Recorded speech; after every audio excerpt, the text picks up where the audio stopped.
why sky appears blue? வானம் ஏன் நீல நிறத்துல இருக்கு தெரியுமா?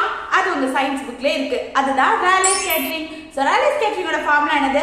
S proportional to 1 by lambda power 4. இந்த இடத்துல lambda அப்படின்றது wavelength குறிக்குது, அதாவது அலைநீளம். எந்த அளவுக்கு இந்த அலைநீளம் சின்னதா இருக்கோ அந்த அளவுக்கு அந்த ஒளி சிதறும். அதாவது எந்த அளவுக்கு அந்த wavelength ஷார்ட்டரா இருக்கோ அந்த எக்ஸ்டெண்டுக்கு நம்மளோட லைட் ஸ்கேட்டர் ஆகும். ஸோ இருக்கிறதுலே வேவ்லென்த் அலைநீளம் கம்மியாக இருக்கக்கூடிய ஷார்ட்டரா இருக்கக்கூடிய லைட் ப்ளூ லைட், அதனால தான் அது அதிக தூரத்துக்கு ஸ்கேட்டர் ஆகுது. அதனால தான் நம்மளோட ஸ்கை மோஸ்ட்லி ப்ளூ கலர்ல நமக்கு தெரியும். அப்ப இந்த சன்செட் சன்ரைஸ் இந்த டைம்லாம் ஒரு மாதிரி ரெட்டிஷ் ஆரஞ்சு கலர்ல செக்க சிவந்த வானம் எதனால இருக்கு அப்படின்னு தெரிஞ்சுக்கலாமா?